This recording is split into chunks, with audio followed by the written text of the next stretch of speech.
Join me as I explore a conquering force unlike anything the world has ever seen. Genghis Khan's Mongol horde. In fewer than 70 years, they created the largest land empire ever in human history. How was Genghis Khan's army able to achieve military domination on such a grand scale? And what ultimately became the great empire of the Khans? To find out, I'll build a gur in the Mongolian steppe, fire arrows from horseback like a Mongolian warrior, and use DNA science to trace the genetic legacy of a military genius, Genghis Khan. We're digging for the truth, and we're going to extremes to do it.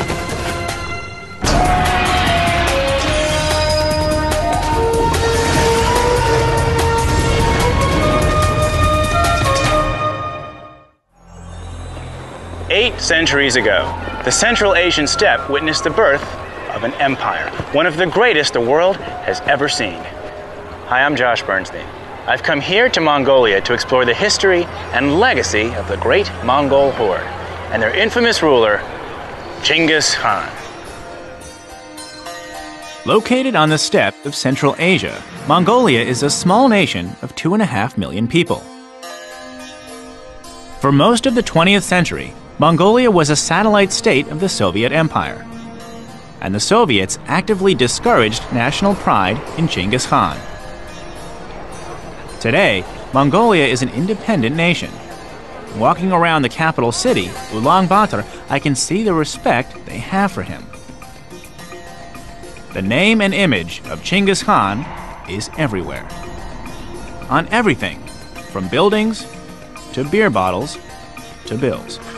They even put his face on the side of a mountain. For Westerners, the terror of Genghis Khan's Mongol hordes is legendary. In the 13th century, they surged out of Mongolia and descended like locusts on the civilized world. They slaughtered indiscriminately, raped and pillaged. They were said to be primitive barbarians, illiterate, without art or agriculture. Heathens. At least, that's what many of us always heard. To explore the truth behind the legends, I've arranged to meet Mongol historian Dr. Chris Atwood on the face of Genghis himself. Chris? Hey, Josh. Good to meet you. Yeah, you picked a great spot for a meeting. And we're standing in the face of, is it Genghis Khan or Chinggis Khan? I've heard both. It's Chinggis Khan. In the 18th century, when French scholars began studying him through Persian manuscripts, they misread his name. They turned it from Chinggis Khan into Genghis Khan. And then later on, people began calling it Genghis Khan. Ah. But that's not right. No Genghis. Stick with Chinggis. Okay, so who was Chinggis Khan? Well, he was a builder of the largest land empire in world history. There have been lots of empires over the past 800 years. There was nothing quite like the Mongol Empire. The Roman Empire at its height was 1/4 the size of the Mongol Empire at its height. The empire of Alexander the Great was 1/2 the size of the Mongol Empire at its height. I mean, this was, in terms of scale, off the map. And all of that was built within less than 70 years. The Mongolian Empire stretched from the Pacific Ocean to the Black Sea, including most of present-day Russia and China. A phenomenal 14 million square miles, the largest contiguous land empire ever.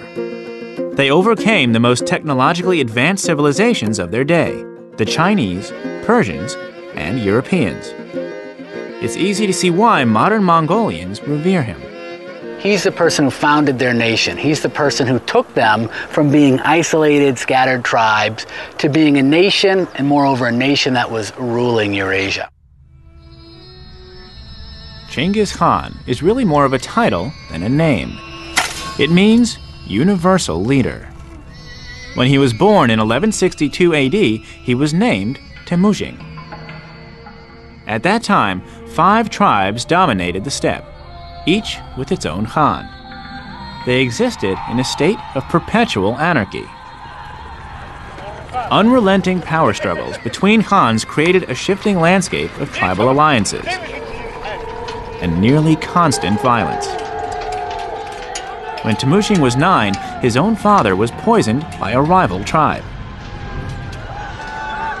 Temujin thought all the nomads should be united under one Khan and confront their enemies outside the steppelands. He was driven by an ancient tribal legend. Like the 5 tribes, there were 5 sons who fought bitterly among themselves. Their mother stopped them and said, "Each of you, take an arrow and break it." Then she said, "Now try to break these 5 arrows bound together. If you would be as a bundle of arrows, you'd be invincible." Temujin's dream was to unite the tribes and to then take advantage of the unique abilities of a unified nomadic people.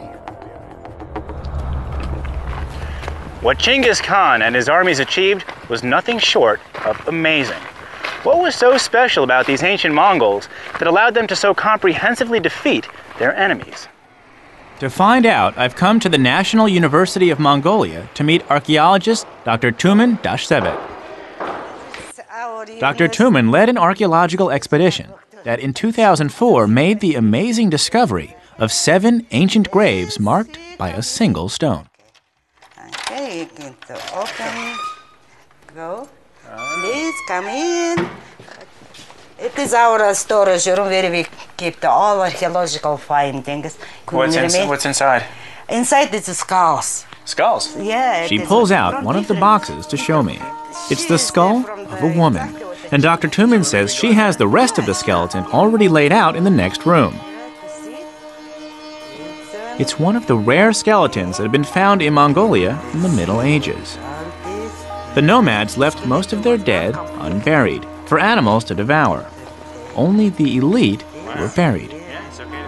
Dr. Tumen tells me that this royal burial has already revealed valuable clues about life in the age of the Khans. Do we know when she lived? Yeah, she lived exactly at the Genghis period. Same time as Same, Genghis? yeah. 1190 and 1230. So it's possible that she knew Genghis Khan. Maybe. Right? Yeah, that's exciting. No, There's some evidence to support this. Dr. Tumen shows me some of the treasures that were found buried with the woman, including gold-plated armor and a gold ring with the image of a falcon. Yeah, look, no, there's a little falcon. Look, see that little bird in there. Yeah, falcon was a symbol of the Genghis tribes.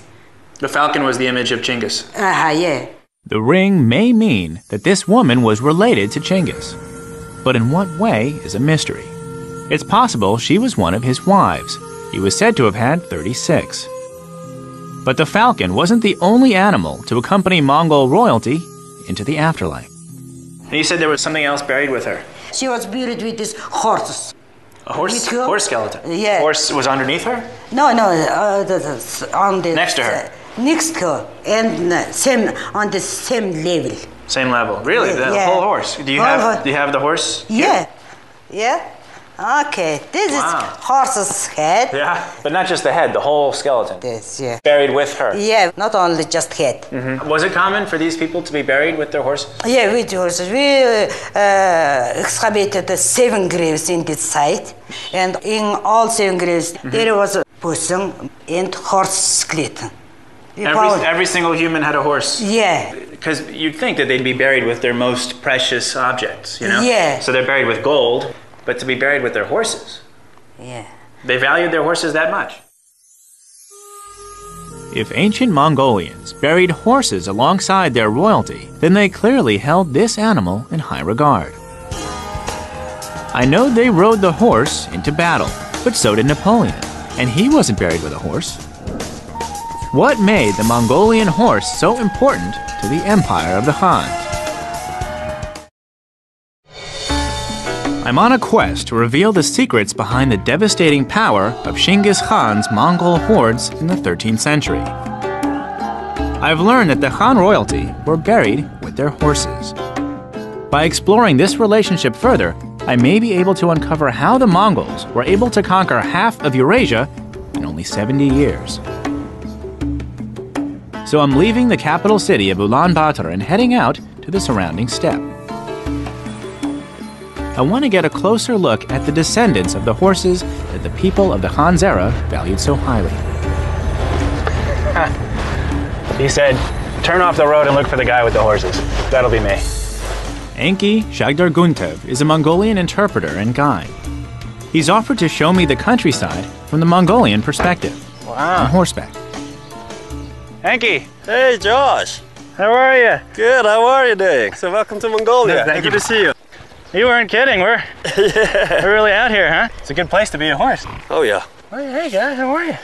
They're smaller than I was expecting, right? Yeah, they're tough though, you know. European horses are around like 16 hands, but you know, Yeah, these right horses here, are, right?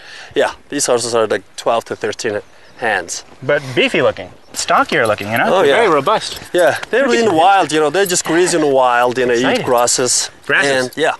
So they don't need any supplemental grain? No, not at all. Just grass? Yeah, totally. Can we go for a ride? Oh yeah, let's go to my friend's family, and it's a nomadic family, you know, we can visit. All right. Enki tells me that in Mongolia, horses outnumber people 13 to 1. I've always wanted to ride one since I've heard they can be a challenge to handle. Most of the time, they run free in the wide open steppe, and the nomads round them up when they need them. This lifestyle All right. makes them All a right. bit unruly. So far, so good. They prove true to their reputation when Enki's horse gets a little too close to mine.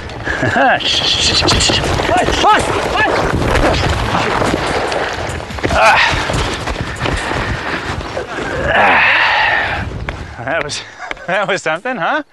Gee, okay, so I don't really know what happened. I don't know if I was thrown off or just twisted off, but the horse, it seemed to be, it clearly wasn't happy. But you know what they say, when you get thrown off a horse, get back on, so let's, all right, so let's go, my friend, yeah? Round 2. Let's try this again. Well, I think I have more respect now for Mongolian horses and the nomads who ride them. I'm looking forward to meeting Enki's nomadic friends, who he says are only a short distance away. They could be miles away, and I'd happily ride there, even on a temperamental horse. The landscape is like nothing I've ever seen. A plain of grass and rivers stretching out to the gently rolling hills on the horizon. It's endless, and Mongolians take full advantage of it. So all of this steppe, you can put it wherever you want.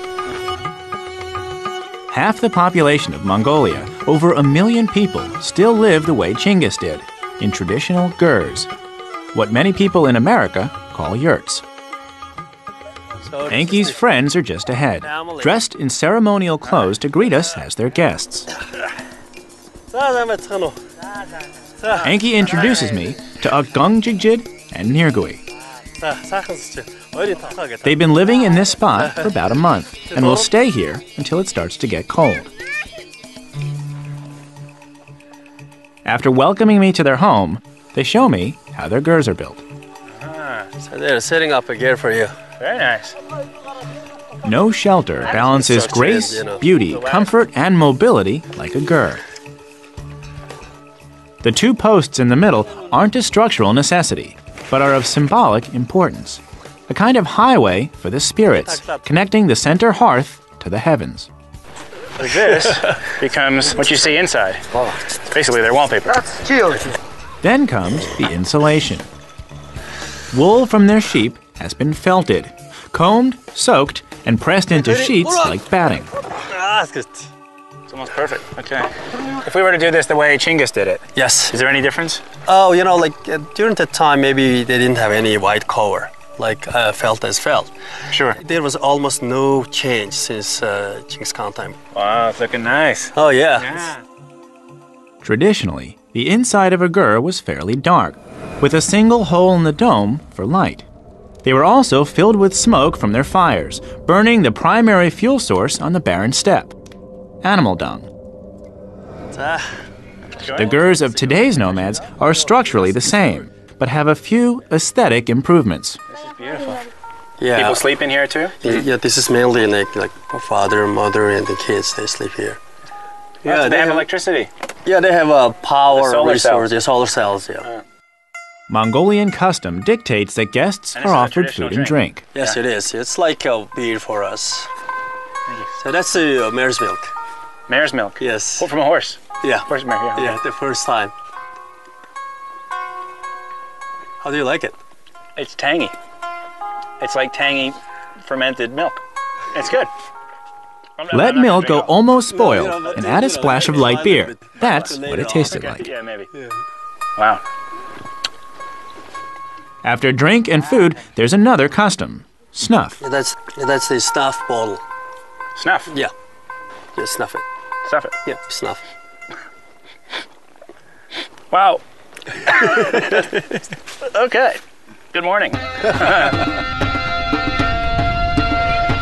Outside, we watch the kids round up some of their horses. These guys are good riders. Oh yeah, they are. Good riders. Even their 5-year-old can handle a horse with ease. And this is how everyone grows up out here. Yeah. You know, On horseback, just riding the range. Yeah, they ride horses even before they start walking.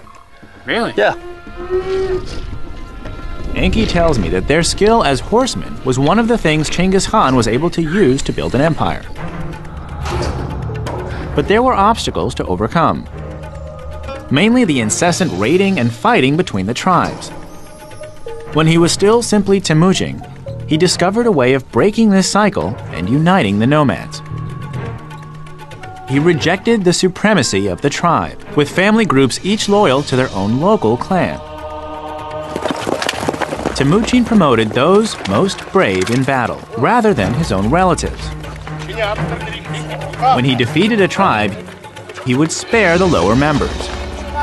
He'd invite them to join his tribe as equals. One story relates how he congratulated an enemy soldier for wounding his cheek and gave him a position of honor. In this way, Temujin destroyed old bonds and rivalries at their core. He went out of his way to utterly destroy any family that opposed him.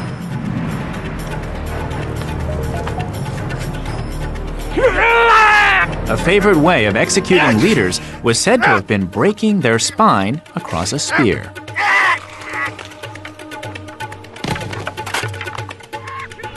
By 1206 AD, he stood unchallenged on the steppe and was publicly proclaimed Genghis Khan, ruler of all the nomads. The 5 tribes were then called by the tribal name of the Khan, Mongol. With the tribes united, a major power was created. His territory was already the size of Western Europe. But he didn't stop there.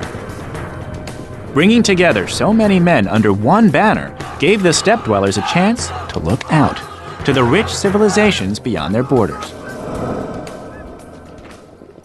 For most of my travels, I've had to look under the earth to discover the past. But here in Mongolia, it's right on the surface. The Mongolian nomads are living history. The family cooks a traditional meal, meat boiled in a hide with hot rocks. The nomads eat mostly meat and dairy, relying on their animals, not agriculture, to feed themselves. At the time of Genghis Khan, this reliance on animal protein set them apart from their neighbors. The agrarian civilizations surrounding the Mongols supported huge populations with their efficient grain production, vastly outnumbering the nomads. The Mongols numbered only around 2 million people. How could their small army conquer the territory of 100 million? Yeah. Thank you. Okay. I'd like to stay longer, but now that I've had a glimpse of Genghis Khan's roots, Thank you very much. I want to find out his next step. I've seen up close how much the Mongols on the steppe today still live like the nomads did at the time of the Khans. People sleep in gurs and depend on the horse for transport and food. Temujin, later called Genghis Khan, somehow tapped into the strengths of the nomadic people and their lifestyle. I've come to the National Museum of Mongolian History to find out what turned these nomadic hunters into world-conquering warriors.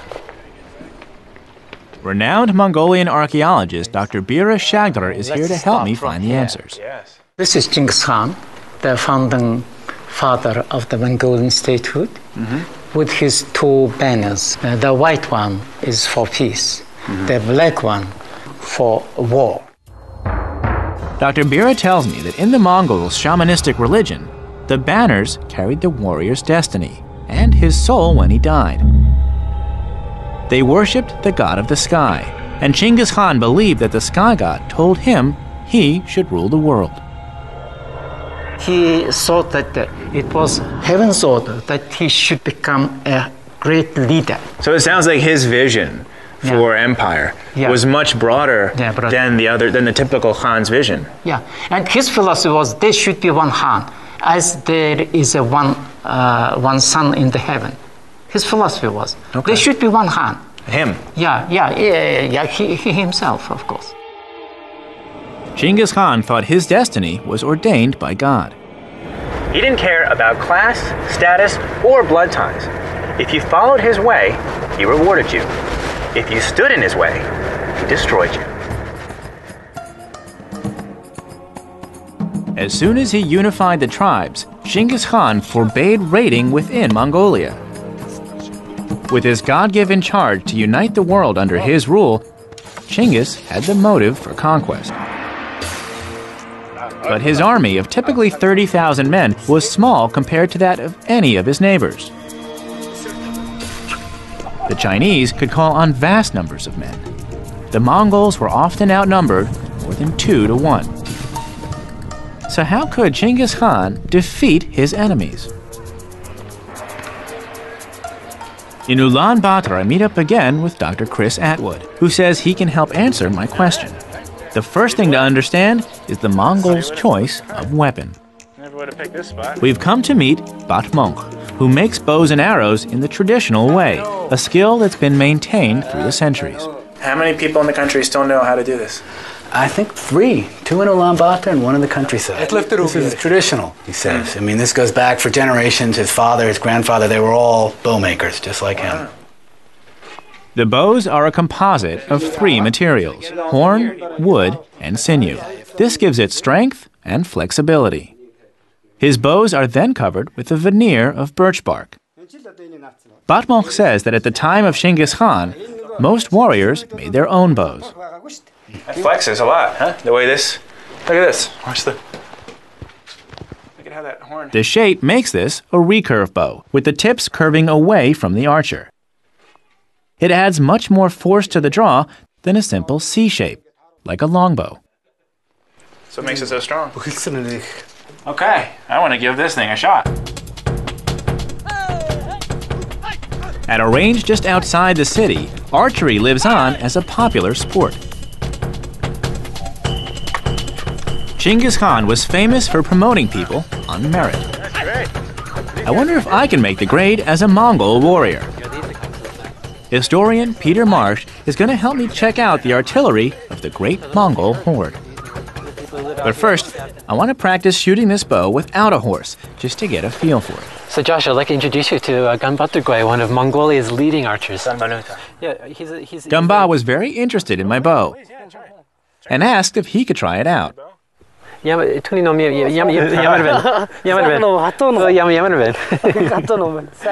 didn't get the joke then, but I was about to find out. He gives me a piece of horn to protect my thumb, and a quick lesson on archery, Mongolian style. Like this. Then you can pull. Oh, that's different. So it's not, we're not pulling with these fingers here. Right, exactly. You're pulling with the thumb, which is protected with this little device here. All right, we'll see. We'll give it a shot. Okay. Wow. I'm a competent archer, but between the thumb ring and the bow's strength, it's a real challenge. Much stronger bow than the archer. The draw weight of this bow is 100 pounds. That hurts so much. Which hurts if it snaps against your fingers.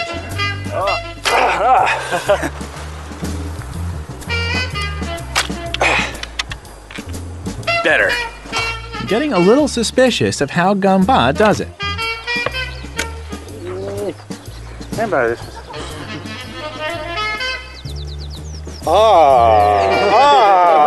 I'm gonna shoot with this bow, okay? I'm gonna work with this bow. Let me get the arrows. I'll be right back. Okay. Make me start. Start on the 100-pound powerful bow, and he's shooting much lighter bow. I think these Mongolians are having a good laugh at my expense. falling off horses using 100-pound bows. I'll try this with Gambas bow. It's okay, yeah? Ah, yes. Very nice. Okay. Be careful.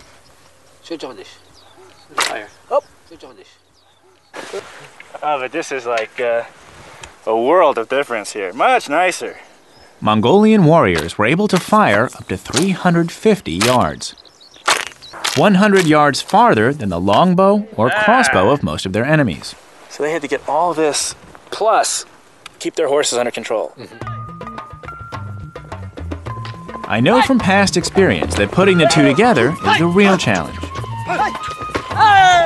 It's time to see if I have what it takes to be a Mongol warrior.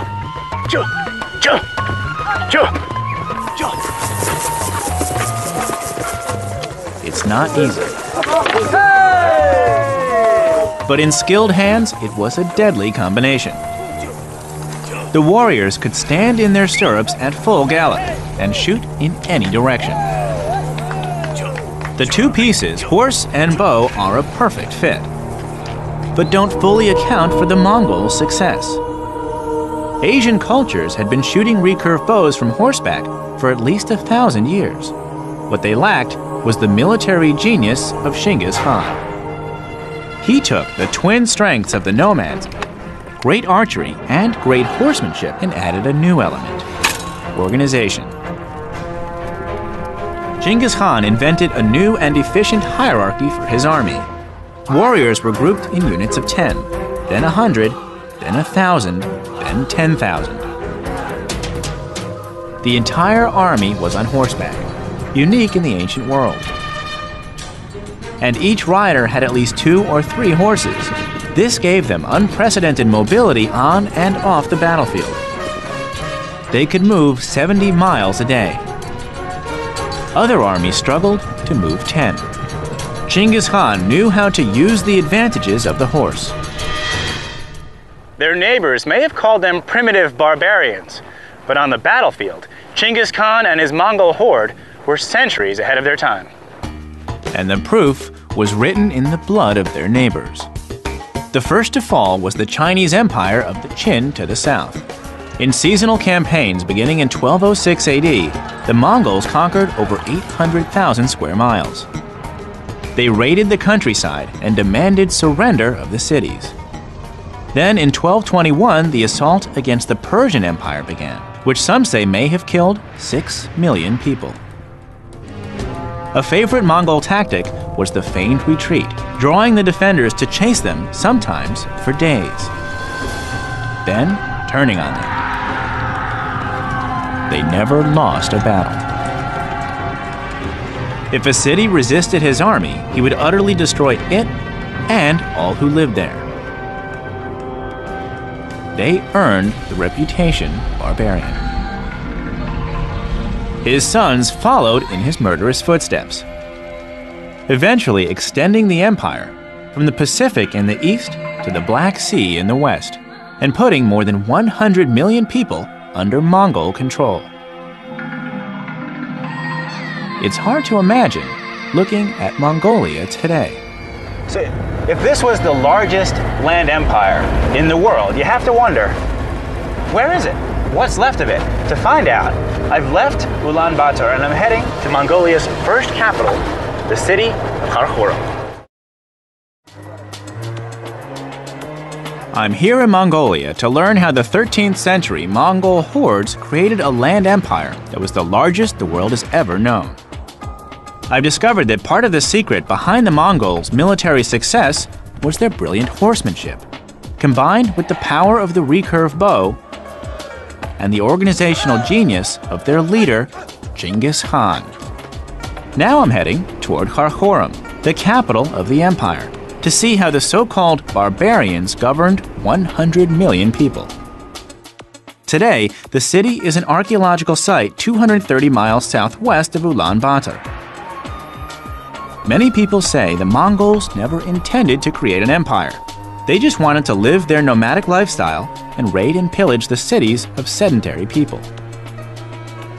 But they were so successful in destroying their opponents that eventually they were forced to build a city of their own. I meet up again with Dr. Chris Atwood by the walls of a 16th century monastery that was built where Karakoram once stood. But, you know, it was built with stones from the ancient site of Karakoram. So the real site, It's over there. yeah? Right over Can there. we go look at it? Yeah, sure, let's take a look. Right here, these are the best preserved remains of the real old Karakoram of the 13th century. So these are where some of the Capitol buildings were? Yeah, these big pillars here, these were bases for buildings. But there are still discoveries yet to be made about this Capitol. Lots of discoveries. Look here.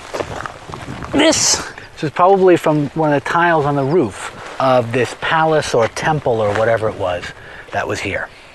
During the Khans? During the time of the Khans. You're Really? holding a piece of 13th century green glazed ceramic. This too?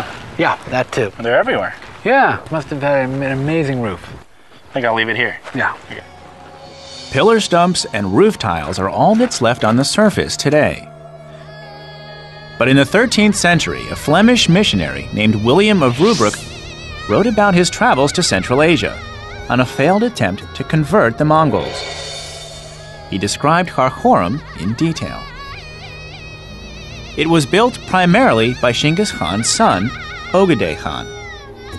It was small, covering an area of only a couple square miles, and surrounded by a suburb of Gurs. There were 4 markets, one at each city gate. It was home to about 10,000 people.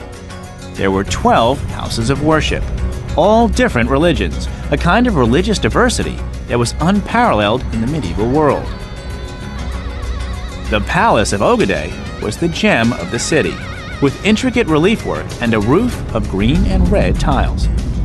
Why would these nomadic, basically herdsmen, why would they need a palace structure at all? Well, this was a city for storing all the riches that the Mongols had accumulated. But it wasn't so much material riches. The Mongol Khans, when they got material riches, they just gave them away. The main riches were the artisans and the experts, all the people from the various countries that they brought into their entourage. Many of them were Chinese, they were Persian, there was Europeans, Russians, all kinds of people in the empire that were working for the Mongol princes. But they couldn't live on the steppe. They just weren't adapted to that. Genghis himself, when he visited the city, would live outside the walls in a gur. As his empire grew, he proved to be more than just a brilliant warrior. He was an innovative administrator and statesman.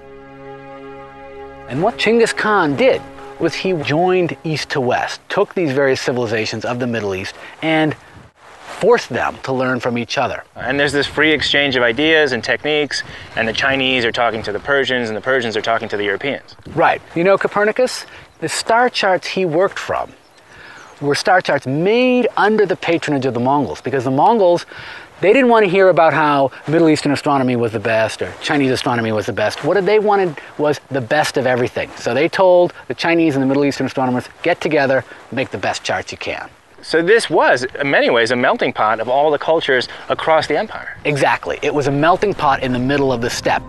Genghis Khan created his empire through death and destruction, then went on to radically alter world culture. He brought about the first contact between Europe and China and encouraged a dramatic increase in trade throughout the empire.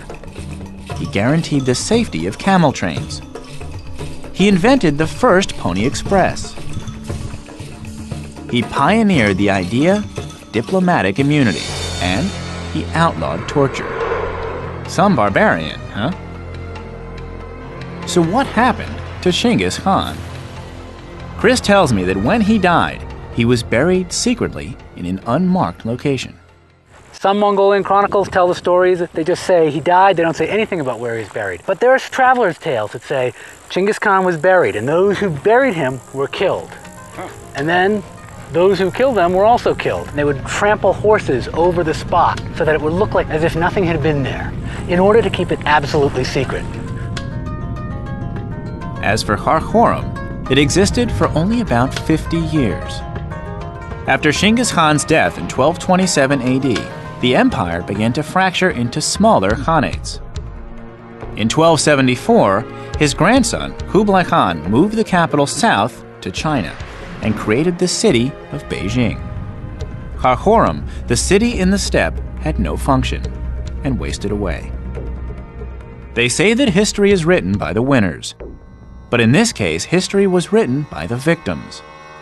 To the Persians, the Chinese, and the Europeans, the hordes were demonic murderers. And that's how they're often remembered today. But not in Mongolia. Exactly 800 years after Genghis Khan unified the steppe tribes, the Mongols' brief stint as empire is a source of pride. I've discovered that the so-called barbarians of 13th century Mongolia, though brutal in warfare, ruled their empire with a surprisingly tolerant bent. 800 years later, Mongolia is a quiet country. But the impact that Genghis Khan had on all of Eurasia is incalculable. It's not surprising Mongolians are proud of their history. And nowhere is that more evident than here in the capital, where everyone has come together to celebrate and acknowledge the 800th anniversary of the Mongolian state, founded by Genghis Khan. This is the annual Naadam Festival, where every year Mongolians display two of the skills that brought them glory: master horsemanship and archery. Their conquest led to a complete change of life for the Mongol people. Almost overnight, they went from being backward nomads, mocked and ridiculed by their more civilized neighbors, to being masters of their universe. Genghis Khan put Mongolia on the map. And today, Mongolians revere him as a visionary founding father. The spirit of Genghis Khan is alive and well in the hearts of Mongols today, but genetic scientists are now discovering that his legacy may also be found in their blood. I've come to the Mongolian Academy of Sciences to meet some genetic researchers who are tracking down the genes of Genghis Khan. Dr. Dashniam Bumbang's team sampled the DNA of 3 million Asian men. This is where it all happens. You took a sample from across Asia. Yes. We studied only Y chromosome. Y chromosome. Which is, that's a sign of men, right? Okay, so all the samples were men? Men. And I know that the Y chromosome does not change, right? From father to son? Yes. Typically. Y chromosomes, they transferred from father to son directly, without any change. The Y chromosome determines a person's sex. Where women have 2 X chromosomes, men have an X and a Y chromosome. Since a son has exactly the same Y chromosome as his father, geneticists can isolate this chromosome and track it across generations of male relatives. And that's basically all it takes to get a Y chromosome sample. That little swab is then put into a vial, and that vial is sent off to the lab, where they remove the DNA from the cotton and create a Y chromosome sequence. From this data, Dr. Dushniam discovered that in Mongolia, one branch of the family tree is huge. The same Y chromosome turned up again and again. He's calculated that it's the Y chromosome of a man who lived sometime in the 13th century. Somebody was very busy, yes. right? Yes. Had a lot of kids. Yes. Our genetic data and calculations showed that was Genghis Khan. But how do you know that this is Genghis's DNA? We don't know. We don't have a body. Yes. It could be someone else living at the same time. How do you know that? This is 2 things. One is genetic study, and second is historical data. We can read in historical books in very detail who was Genghis Khan, how many sons and grandsons, wives he has. So this historical data really confirm our genetic data. So as he's conquering the empire, yes. He's sort of starting another one.